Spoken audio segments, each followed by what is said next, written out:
galerinha, tudo bem com vocês? Pessoal, nessa aula de hoje nós vamos continuar aquelas aulas que estávamos falando sobre o sistema reprodutor, masculino e feminino. Nessa aula de hoje, o assunto abordado vai ser sobre a reprodução em si. Como acontece o encontro do óvulo e o espermatozoide para que ocorra a fecundação e depois a gestação desse embrião até o nascimento, até se gerar uma nova vida. Acompanhe essa aula para saber mais sobre esse assunto. Bora lá! Bom, pessoal, vamos começar a nossa aula de hoje falando sobre a reprodução. Só lembrando que essa aula é a continuação da aula que nós tivemos sobre sistema reprodutor, que falamos sobre sistema reprodutor masculino e feminino. Falamos depois também em uma outra aula sobre ciclo menstrual e o controle hormonal. E agora nós damos essa continuidade falando desde o momento da fecundação dos gametas, originando o zigoto, até o seu desenvolvimento e o nascimento, então, certo? Vamos começar a nossa aula, então, falando brevemente sobre o que é uma gravidez. A gravidez nada mais é do que o momento em que ela se inicia com a fecundação dos gametas e se estende até, então, o nascimento de um bebê. Aqui nessa aula, nós vamos adotar uma divisão que vamos abordar, então, a fecundação, tá? Que seria, então, justamente a união do gameta masculino, o espermatozoide, tá? Com o gameta feminino, que é o ovócito secundário. Tudo bem? Depois nós vamos falar do desenvolvimento embrionário.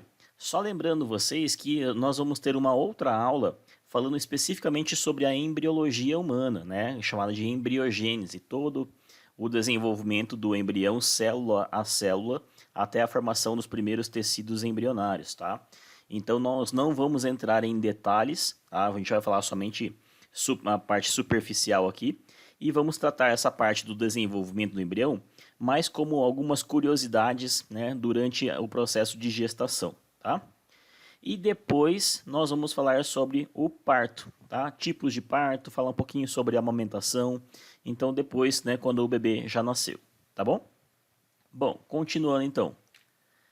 Só para recapitular, né, alguns conceitos aqui, que é importante vocês saberem em que etapa do ciclo menstrual que vai ocorrer a fecundação. Então, ó, só para lembrar vocês, tá? A fecundação, ela só é possível a partir do momento em que ocorre a ovulação. Então, considerando, né, essa figura que eu já apresentei para vocês na aula anterior de ciclo menstrual, nós temos aqui, ó, todo o percurso, né, do ciclo menstrual, que ele se inicia no primeiro dia de sangramento, tá? E ele se estende até 28 dias em média, sendo que na metade, no 14º dia, ele é marcado pelo processo, ó, de ovulação. Então aqui, ó, no útero, o que estaria acontecendo? Ocorreria o rompimento do folículo e a liberação do ovócito secundário. Esse ovócito secundário agora vai ser liberado para dentro da tuba uterina, tá? A partir desse momento, começa então a formação do corpo lúteo, que vai ser importante para a produção de hormônios, né, como a progesterona e o estrógeno, tá bom? Nesse momento da ovulação, ocorre um ligeiro aumento de temperatura uterina, tá? E aqui tem uma queda dos hormônios hipofisários, tá? De hormônio luteinizante e hormônio folículo estimulante. Lembrando, né, que nós já tivemos um pico anterior aqui de hormônio luteinizante, responsável pela formação do próprio corpo lúteo aqui, tá? Bom, nessa etapa, o que acontece com os hormônios gonadais? Eles começam a ter um aumento na sua produção. Por que um aumento na produção? Porque eles são formados pelo corpo lúteo. E o corpo lúteo ele foi formado a partir do momento em que ocorreu a ovulação, né? É o que sobrou do folículo, ele se transforma em corpo lúteo pela ação do hormônio LH, tá bom? E aqui nessa etapa, ó, começou a produção, então, né, o corpo lúteo se formou e começou a produção, ó, dos dois hormônios, então, tá? A progesterona e o estrógeno. Importante vocês saberem isso, por quê? Porque esses dois hormônios são importantíssimos no processo de gestação. O estrógeno é o hormônio responsável por fazer o espessamento da parede do endométrio. É ele que deixa a parede interna do útero mais irrigado, cheio de vasos sanguíneos, preparando ele para receber o embrião, para se implantar lá e fazer todo o desenvolvimento durante a gestação. E a progesterona ela é importante por quê?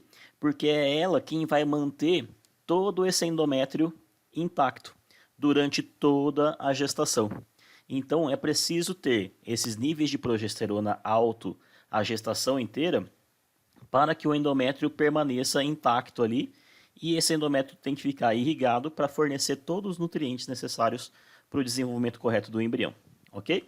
Então isso aqui é só para situar e lembrar vocês do que nós vimos na etapa anterior, importante para vocês, né, saberem agora o que vai ocorrer agora na fecundação.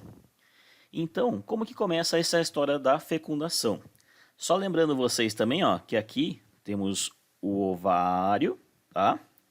Esse ovário, ele vai produzir, né, ele vai madurar um ovócito secundário a cada ciclo menstrual, e ele vai liberar esse ovócito secundário para dentro das tubas uterinas. E essa, né, aqui nas tubas uterinas, nós dividimos ela basicamente em 4 regiões. A região das fímbrias, tá, que são essas como se fossem dedos aqui, ó, né, que ficam em cima do ovário, que eles ajudam a captar, né, esse ovócito que foi liberado aqui, tá? A região logo depois das fímbrias é a região do infundíbulo. E na sequência do infundíbulo está aqui a ampola, tá?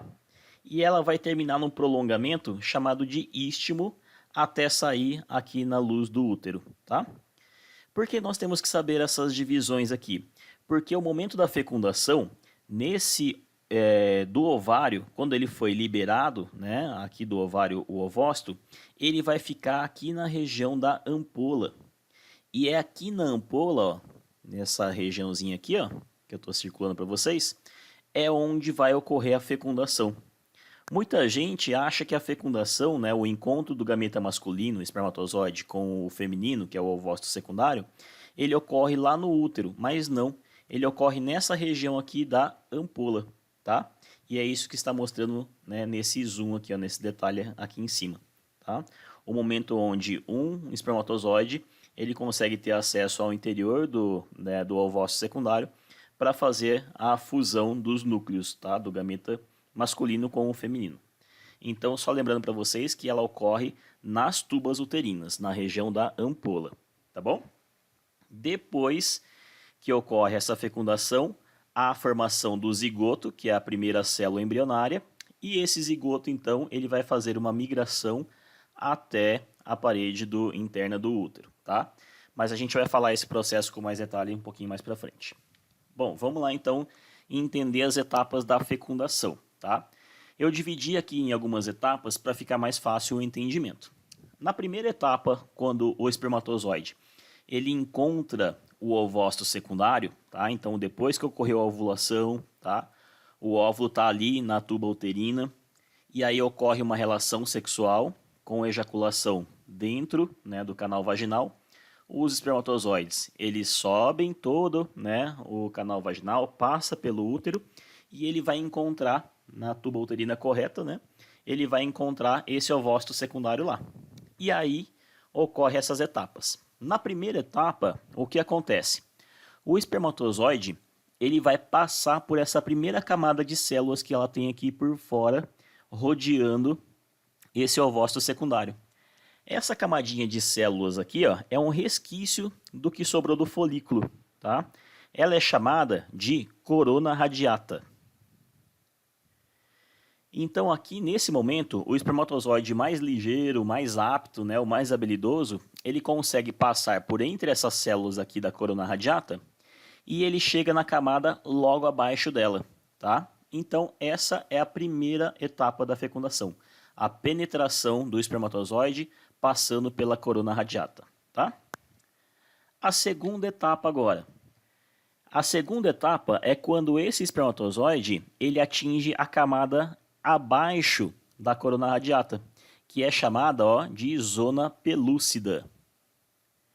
Essa zona pelúcida é uma camada que aqui está desenhada em azul clarinho aqui, ó, tá? Formada por glicoproteínas. E quando ele atinge essa zona pelúcida aqui, os espermatozoides, eles começam a liberar enzimas digestivas que eles têm nessa vesícula chamada de acrossomo, tá? Então, na pontinha aqui, ó, da cabeça do espermatozoide, ele tem uma vesícula aqui que ele armazena enzimas digestivas. E quando esse espermatozoide ele atinge essa região da zona pelúcida, ele começa a liberar essas enzimas digestivas para literalmente abrir espaço, né? Vai digerindo essa zona pelúcida, abrindo espaço para que ele consiga adentrar aqui ao ovócito secundário, tá? E nesse momento, quando o espermatozoide ele atinge essa região aqui, ó, que está em laranja, tá? Que é a membrana plasmática, acontece uma reação do ovócito secundário. Importantíssima essa reação. O que acontece? Né? Então, quando esse espermatozoide atingiu a membrana plasmática, essas bolinhas, né, que estão aqui em verde, chamada de grânulos corticais, elas são pequenas vesículas ali, que elas liberam um conteúdo aqui, né, para essa zona pelúcida, e eles causam uma modificação, tá, na composição e estrutura dessa zona pelúcida, de forma que ela deixa toda essa região da zona pelúcida impenetrável aos outros espermatozoides que estão tentando entrar também, tá? Então, a partir do momento em que o primeiro espermatozoide passa pela zona pelúcida, atinge a membrana plasmática, ocorre essa reação que impede os outros espermatozoides que estão ali a chegarem nessa região aqui, tá? Então ela deixa impenetrável aos outros espermatozoides. Por isso que muitas vezes as pessoas vêm me perguntar, falam assim, professor, tem como 2 ou 3 espermatozoides entrarem dentro do óvulo, já que tem vários ali, né, que estão cercando? Não tem, porque a partir do momento em que o primeiro atinge, o ovócito se torna impenetrável aos outros, tá? Bom, passou dessa região aqui, passou desse ponto, né? Vamos para a próxima etapa, que é quando ocorre a fusão das membranas plasmáticas do ovócito e do espermatozoide. Então, o que acontece? A membrana plasmática, né, que envolve o espermatozoide, e a membrana plasmática do ovócito, eles se fundem uns aos outros e permite que o material genético dentro do espermatozoide ele possa ser colocado para dentro, né, no citoplasma aqui do ovócito, tá? E aí, quando ele entra, o que acontece? Ele vai juntar agora o núcleo masculino, né, que estava ali no espermatozoide, chamado de pronúcleo masculino. Ele vai se juntar agora com o núcleo feminino, né, que é o núcleo do óvulo, chamado de pronúcleo feminino, tá? Quando ocorre essa junção desse pronúcleo masculino e feminino, eles pareiam todos o material genético e formam agora a primeira célula embrionária, agora diploide, né, com conteúdo duplicado, chamado de zigoto, certo? Então, nessa última etapa, é a etapa que ocorre a fusão dos dois pronúcleos, masculino e feminino, originando a primeira célula embrionária diploide, que é o zigoto. Bom, continuando agora. E aí o que acontece? Depois que formou o zigoto, tá? Então aqui, ó, o zigoto já foi formado, ele, né, começa a sofrer as divisões celulares para formar as demais células do nosso corpo, tá? Então aqui está com uma célula só. Ele vai se dividir formando duas, depois se divide essas duas formando 4, depois formam 8, 16, 32 e assim vai indo, tá? Nesse processo aqui de divisão celular, até, né, chegar à formação do embrião com todos os tecidos, os folhetos embrionários, eu não vou entrar em detalhes aqui, tá? Porque nesse ponto aqui, ó, é que nós temos a aula de embriogênese, tá? Então tem uma aula específica aí no canal sobre embriogênese, em que nós vamos falar todas essas etapas, né, de divisão do zigoto até a formação, então, de todos os órgãos e sistemas, tá? Aqui eu coloquei esse slide para vocês simplesmente para falar que depois da formação do zigoto, né, ele começa a fazer as divisões, que a gente chama ela de clivagem, tá? Essas divisões. E elas começam a ocorrer à medida em que eles começam a percorrer toda a tuba uterina, caminhando para dentro do útero para se implantar na parede do endométrio, tá? Então, enquanto ele está fazendo essa migração, caminhando pela tuba uterina, ele vai já fazendo essas divisões celulares aqui, ó, tá? De forma que, quando ele chega lá no útero, para fazer essa implantação, né, desse embrião lá no endométrio, ele vai se implantar quando ele estiver nessa fase aqui, ó, de blastocisto, né, que é o nome da fase em que ele está, tá? Então ele sofreu essas divisões enquanto ele estava caminhando lá pelo útero, tá? Pela tuba uterina, perdão. E aqui, quando ele chega nessa fase de blastocisto, é a fase em que ele chega no útero e ele vai se implantar na parede do endométrio, tá? Esse processo de migração aqui, ó, pela tuba uterina, ela é chamada de nidação. Importante vocês saberem isso. Nidação. Então é o nome do processo em que o zigoto começa a sofrer as primeiras divisões e vai passando da tuba uterina até se implantar na parede do endométrio, ok? Por curiosidade, eu coloquei aqui para vocês, né, que as primeiras divisões que o zigoto começa a fazer, ela se dá 24 horas após a fertilização, tá? Então, um dia depois que ocorreu a fusão, né, dos dois gametas, masculino e feminino, esse zigoto começa a se dividir, tá? E esse blastocisto somente é formado por volta do 4º dia, tá? Até ele se implantar na parede do endométrio, já é o 7º dia. Então tem essa variação do 4º até o 7º dia, até ele se implantar na parede do endométrio, tá? Bom, continuando. Aqui eu coloquei para vocês, né, para mostrar esse detalhezinho. Então aqui, ó, ocorreu a fecundação, tá? E a formação do zigoto, ó. Então o ovócito secundário, né? Ele foi fecundado pelo espermatozoide, nesse caso é esse daqui, ó, que fecundou, tá? Aí ocorreu a formação do zigoto. O zigoto, ele começa a fazer essas divisões, ó. Enquanto ele está caminhando aqui, ó, pela tuba uterina, indo em direção ao útero, ele já vai sofrendo essas divisões aqui, ó. Já formou o estágio com 2 células, depois com 4 células, depois com 8 células, tá? E quando ele chega aqui, ó, para se implantar na parede do endométrio, aqui já dentro do útero, ele já está na fase, ó, de blastocisto, tá? Aqui ele está com 7 dias, ó, que ele vai sofrer, né, essa implantação aqui na parede do endométrio.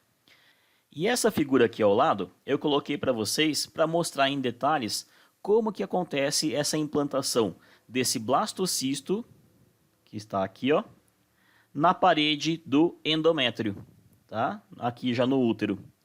Então, olha só como que ocorre. Eu coloquei isso aqui por detalhes, mas é mais para chamar a atenção para vocês para uma curiosidade. Olha só essa camadinha aqui, ó, que reveste esse blastocisto, tá? Esse rosinha mais claro que eu estou destacando aqui. Ela é chamada de trofoblasto, tá? Esse trofoblasto, ele, quando ocorre a implantação desse blastocisto, ele vai originar esses dois outros tecidos aqui, ó, o citotrofoblasto e o sinciciotrofoblasto, tá? Falei, nossa, que nome difícil. Mas não precisa saber, isso aqui é por curiosidade, só para mostrar para vocês que esses dois aqui, ó, a junção desses dois tecidos com mais o tecido do endométrio, né, o tecido da mãe, eles são responsáveis por formar a placenta, tá? Então é a junção desses tecidos que forma a placenta.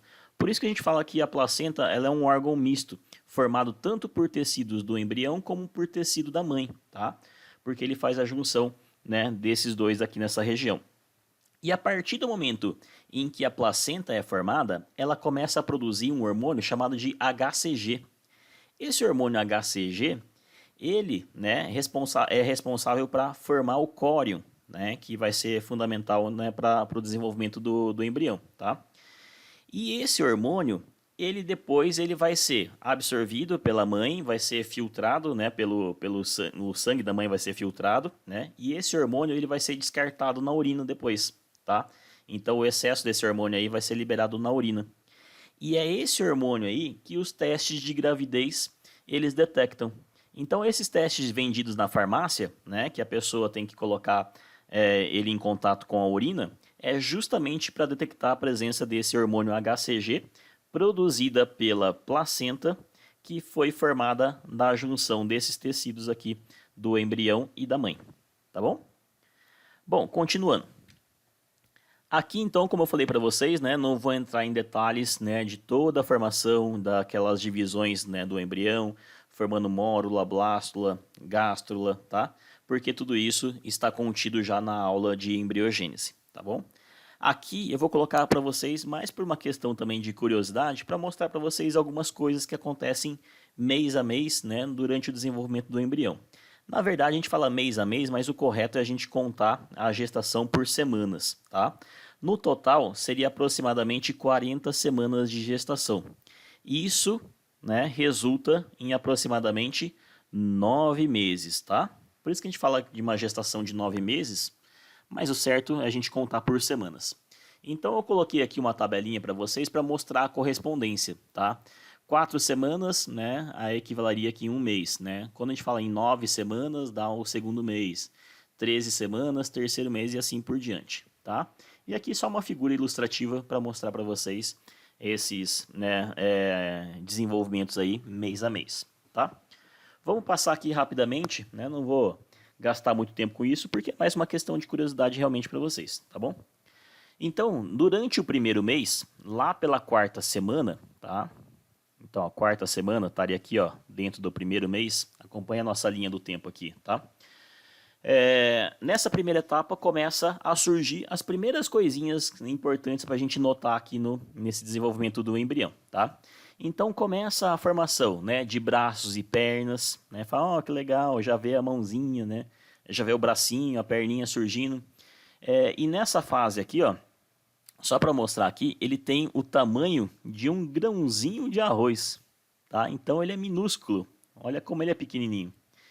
E aqui também já é possível a gente notar a formação do coração. Então, desde o primeiro ultrassom que a mãe faz, né, por volta ali da terceira, quarta semana, já é possível ouvir, né, o coraçãozinho do bebê, tá?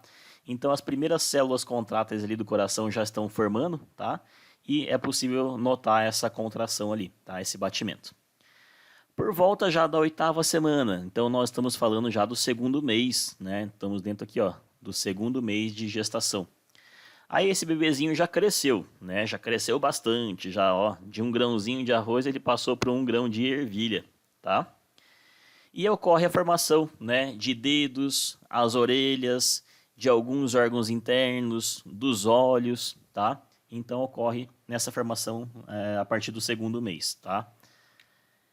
Agora aqui, já estamos entrando, né, na transição para o terceiro mês, então da nona até a 12ª, tá, semana. Nessa região, ó, nesse período, já começa a formar, ó, o cérebro, tá? Então aqui o sistema nervoso da criança, né, do embrião, já começa a sua formação e o seu desenvolvimento, tá? Essa fase é uma fase bem crítica, tá? Nós temos que ter bastante cuidado nesse ponto aí, porque, né, um problema que ocorre nesse mês de gestação pode levar a uma deficiência do sistema nervoso, tá bom? Tanto é que nessa fase aqui, é que muitas pessoas, né, começam a considerar que aqui o embrião já é um ser vivo, tá? Por quê? Porque é o momento em que ele começa já a ter o sistema nervoso dele formado, tá?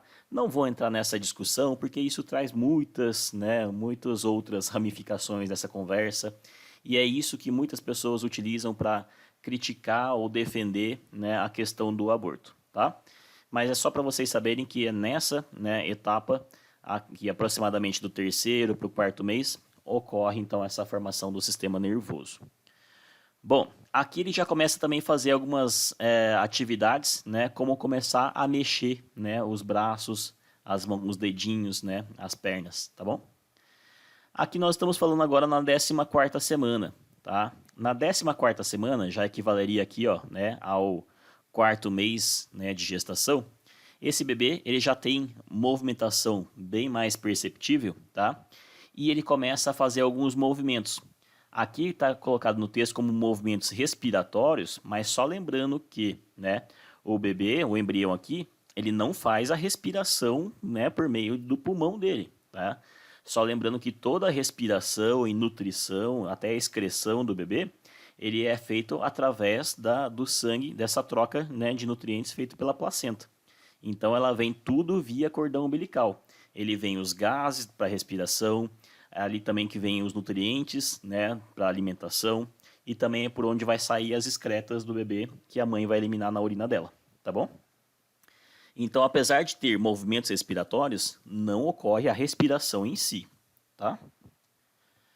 Bom, estamos falando agora da 15ª à 16ª semana, tá? Já estamos aqui, ó. 15ª, 16ª semana, tá? Nessa etapa, então, a mãe já começa a sentir os movimentos do bebê, tá? Então esse bebê já está bem agitado, começa a dar os primeiros chutinhos ali, né? E a pele dele começa a engrossar, né? A pele dele é uma pele bem transparente e ela começa a ficar mais grossa aqui. Depois da 17ª à 18ª semana, né? Aqui o bebê ó, já começa os movimentos da boca de sugar e deglutir, né? Deglutir seria o engolir ali.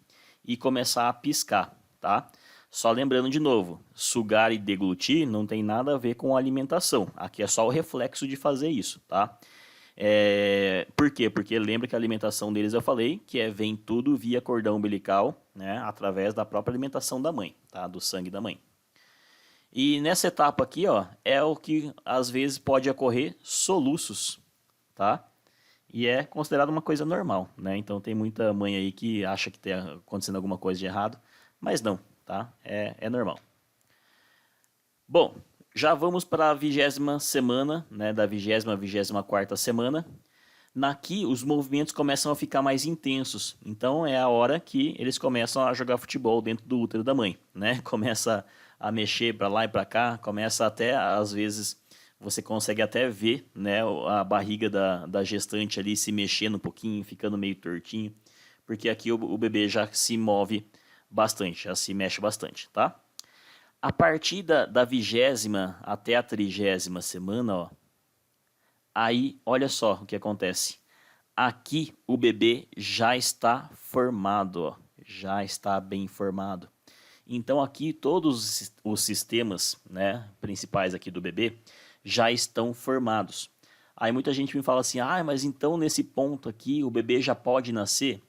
Olha que eu falei para vocês que ele está formado, mas ele ainda não está maduro.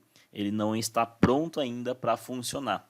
Então tem muitos sistemas aqui ainda que eles estão formados, mas ainda eles precisam que o bebê ganhe mais peso, tenha mais maturidade um pouquinho na formação desses sistemas, para que eles comecem a funcionar. Principalmente o sistema respiratório, tá? Então ele precisa de tempo. Se a gente considerar a 30ª semana, ó, nós estamos falando aqui, ó, no 7º mês, tá? Na transição do 7º para o 8º mês, tá? E aqui pode parecer recente ainda, fala assim, nossa, com 7 meses, então já formou tudo.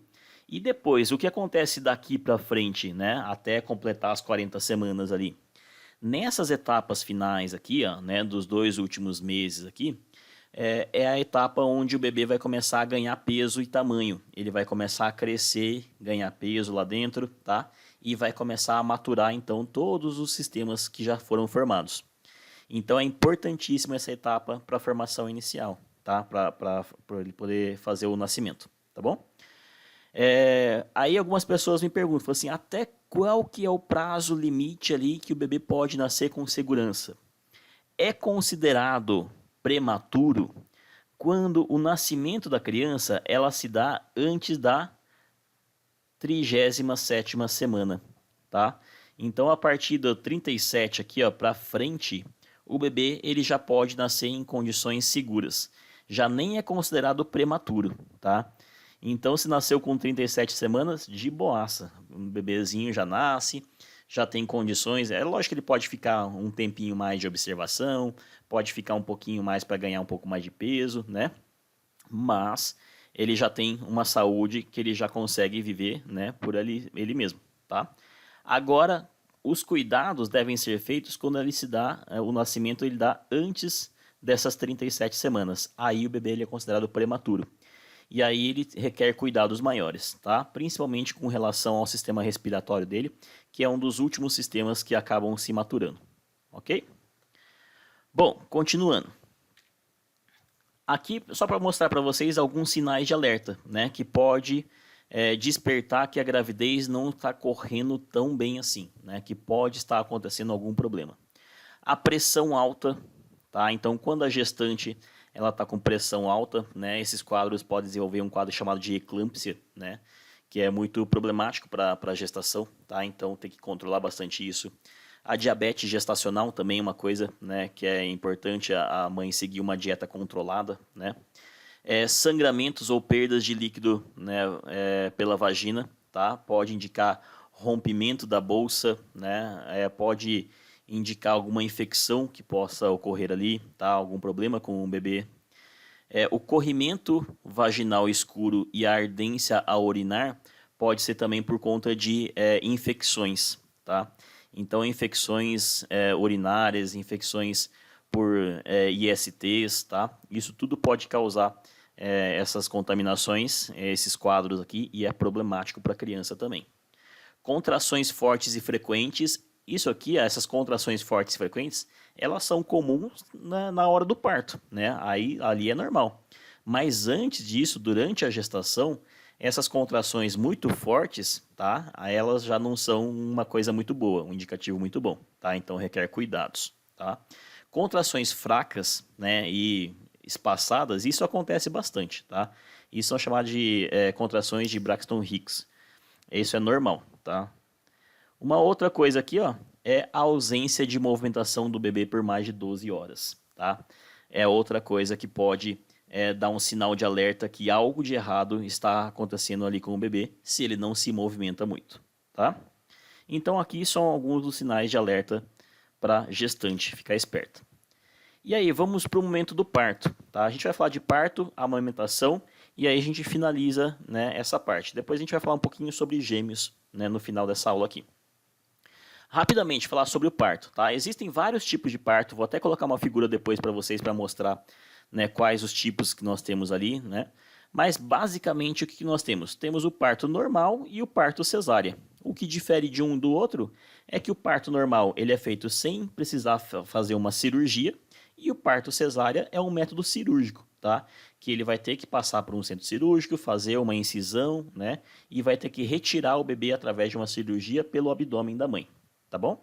E o parto normal, ela se dá naturalmente, tá? Então o bebê ele vai nascer passando pelo canal vaginal, né? Pelo colo do útero, canal vaginal e vai, né, ser feito o parto ali, tá? Só uma questões de alguns dados aqui. A OMS, né, a Organização Mundial da Saúde, ela não recomenda os partos cesáreas, tá? Apesar de que os partos cesáreas, né, hoje em dia, constituírem uma boa parte aí, né, dos partos que são feitos. Ele é prático por quê? Porque ele é feito a partir de um agendamento. Como é cirurgia, então o médico ele vai no horário certo, a gestante vai no horário certo, né? É relativamente rápido, né? Porque faz a sedação, entra na cirurgia, faz a cirurgia, aí depois tira o bebê, costura, pronto, acabou, né? Aí o médico pode ir para casa dele ou fazer outras consultas. A mãe fica internada durante um tempo lá, tá? Mas está com o horário agendado. Só que em comparação com o parto normal, que o parto normal, né, a pessoa pode ficar horas e horas aí entrando em trabalho de parto e às vezes pode passar aí até a casa das 8 e 10 horas, né, de parto aí. E aí o médico fica muitas vezes um dia inteiro para fazer somente um parto, tá? Enquanto cesárea, ele poderia fazer mais de uma aí por dia, tá? Então a praticidade, né, dessas cesarianas acabaram contribuindo bastante para o aumento, só que não é tão recomendado assim, tá? Estima-se que aqui no Brasil, ó, 40%, né, do total de partos que ocorre aqui em território nacional sejam de cesáreas, tá? Só que se a gente parar para ver isso na rede particular, né, do pessoal que tem plano de saúde ou paga a parte aí em dinheiro, né, que não depende do SUS, essa porcentagem vai para 80%.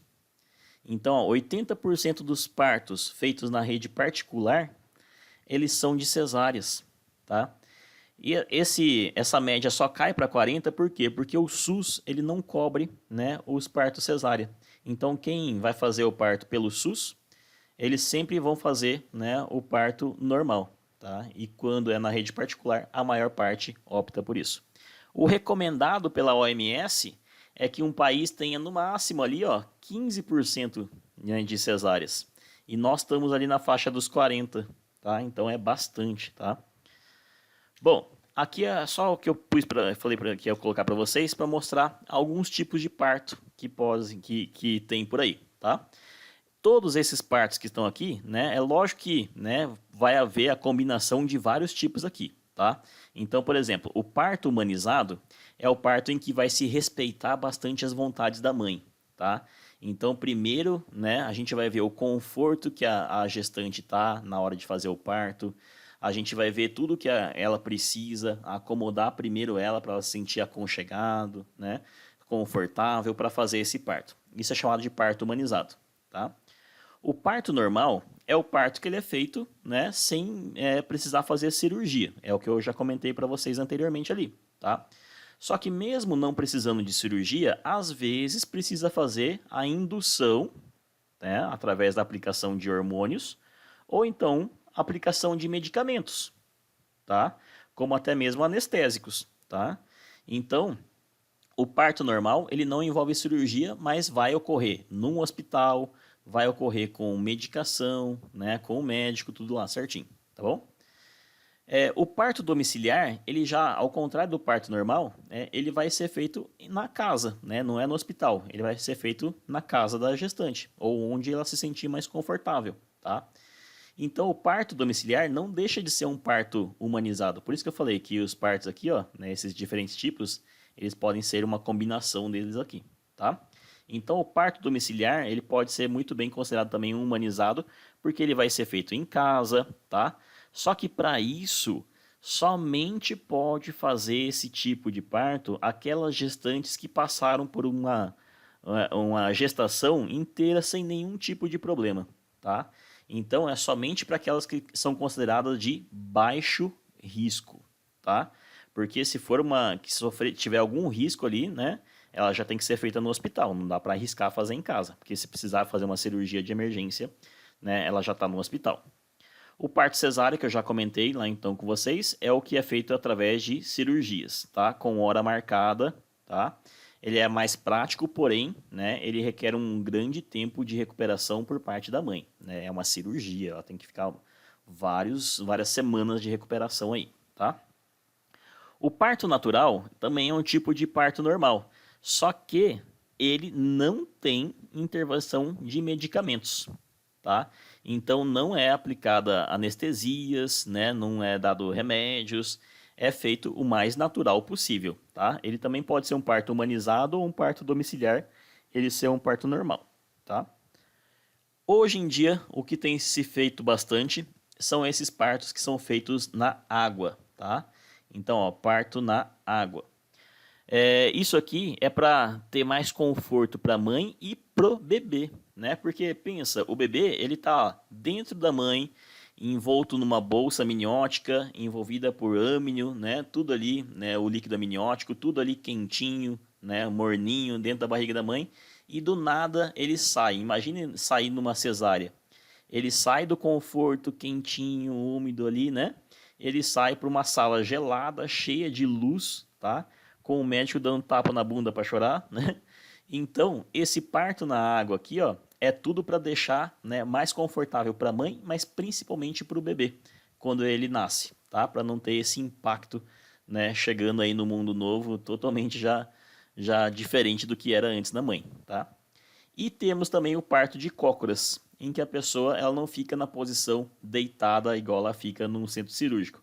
Ela fica muitas vezes em pé ou agachada ou apoiada num banquinho, né, para não forçar demais as pernas, para o parto facilitar, né, para o bebê ele sair ali, ok? Bom, aqui eu queria mostrar para vocês a amamentação, tá? Só para a gente ir finalizar essa parte de gestação aí de gravidez, né? A amamentação é extremamente importante, tá? Ela tem que ser o alimento exclusivo do bebê nos 6 primeiros meses de vida, tá? Então não precisa ficar dando papinha, não tem que fazer mamadeira, que tem que dar água para o bebê, não. Você não tem que dar nada a não ser o leite materno nos 6 primeiros meses de vida dele. É exclusivo, tá? Ele só toma isso. Por quê? Porque esse leite ele já traz todos os nutrientes e principalmente traz os anticorpos que a criança precisa, os primeiros anticorpos que ela precisa. É a primeira forma de vacinação aí, né, que uma criança recebe, né, que é através desse leite materno, tá? Bom, esse leite ele vai ter tudo que o bebê precisa, né? Vai ter água, vai ter vitaminas, sais minerais, gordura, açúcares, proteínas, tá? Então é o ideal para essa criança. E a Organização Mundial da Saúde recomenda que essa amamentação ela seja, né, mantida até os 2 anos de vida, tá? Tem gente que dá no primeiro ou segundo mês e já está parando, né? Mas o ideal seria até os 2 anos de vida. Nos 6 primeiros meses é exclusivo, ele só toma leite. Depois dos 6 primeiros meses você vai revezando, né? Você vai dando um pouquinho de água, suco, né? Começa a introduzir aquelas papinhas mais moles, né?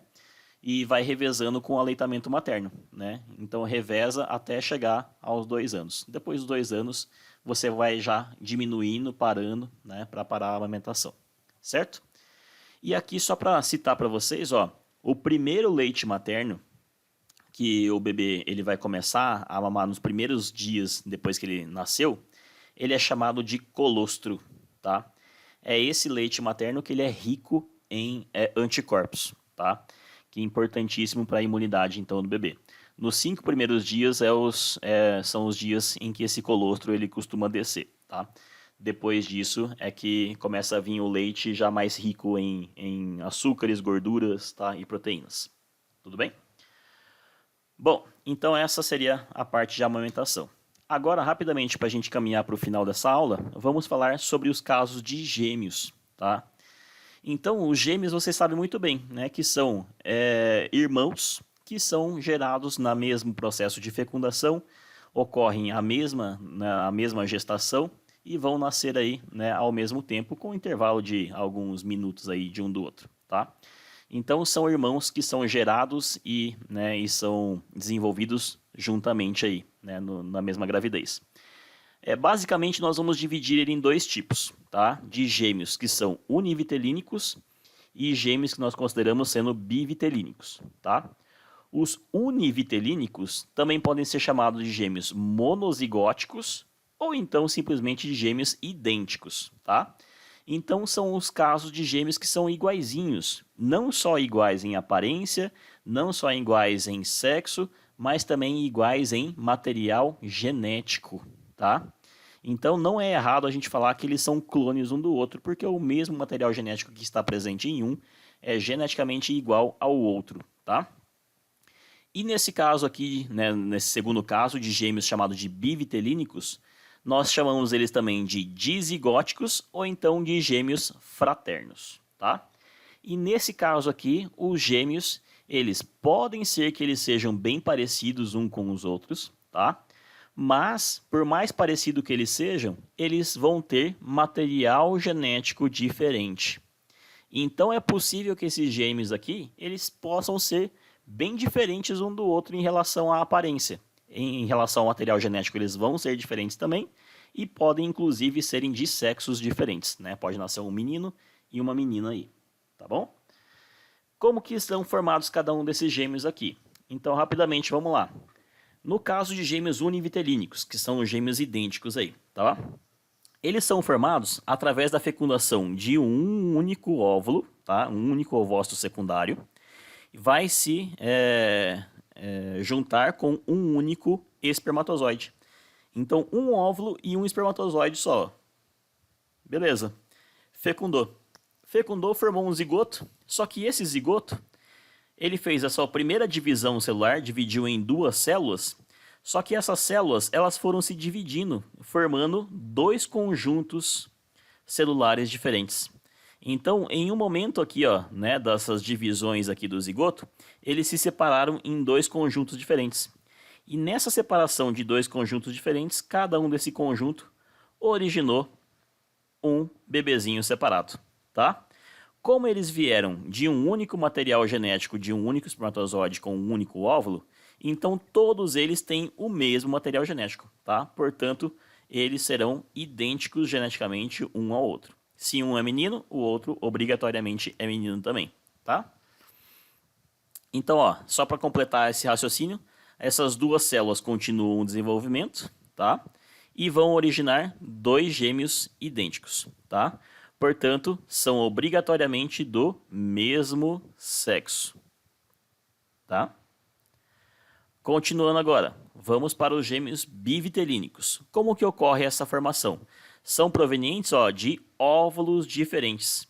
Então ocorre a fecundação de um óvulo aqui com um espermatozoide e porventura, por causa de um erro ali, a mãe, né, durante a ovulação, ela não liberou um óvulo só, ela liberou dois óvulos, tá?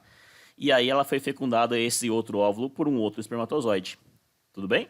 E aí ela vai ocorrer tudo separado, ó. Então forma aqui dois conjuntos celulares separados, que vão formar dois embriões separados, dois fetos e depois dois recém-nascidos. Tudo bem? Então, esse caso aqui são casos de simplesmente irmãos, tá? É como se fossem irmãos que nasceram, né, que foram fecundados ao mesmo tempo, que se desenvolveram ali na mãe ao mesmo tempo e que nasceram ao mesmo tempo, tá? Só que vieram de óvulos e espermatozoides diferentes. Tudo bem? Esse tipo de gêmeo aqui é mais frequente do que o outro tipo de gêmeo, tá? Então, esses gêmeos bivitelínicos são mais frequentes.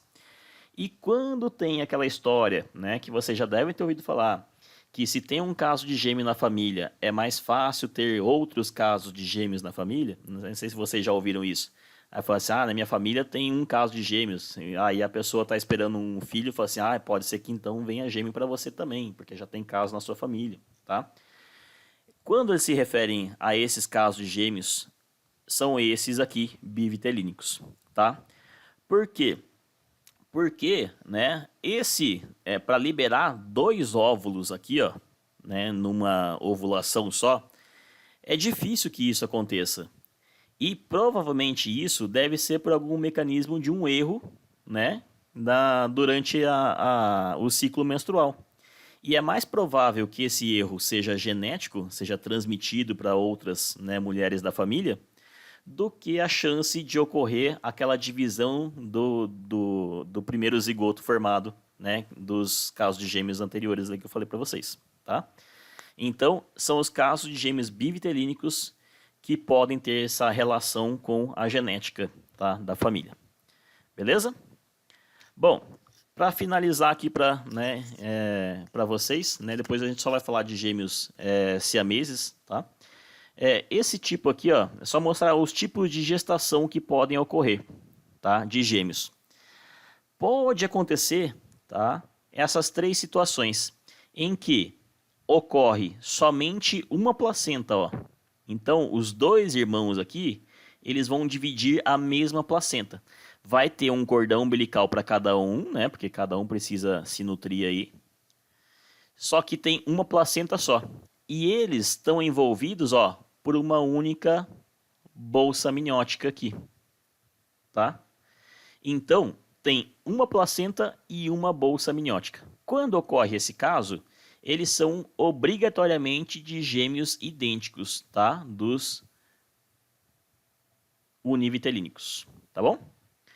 Agora, pode acontecer esse outro caso aqui, ó, que tem uma placenta só, tá? Cordão umbilical sempre é um para cada, tá? Não tem como dividir cordão umbilical.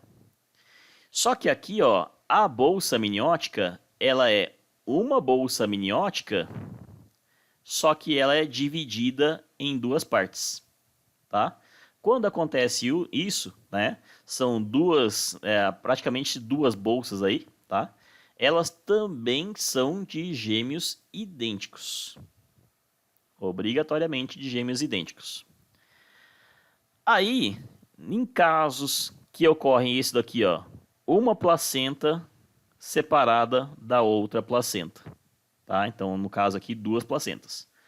Uma bolsa para essa, outra bolsa separado para essa aqui, tá? Cordão umbilical, sempre cada um tem o seu. Quando ocorre isso, né, de ter duas placentas e duas bolsas, aí são os casos que podem ser de gêmeos não idênticos. A maior chance de serem bivitelínicos é assim, tá bom? Ah, pode ter o univitelínico que é desse jeito aqui, né, com 2 bolsas e 2 placentas?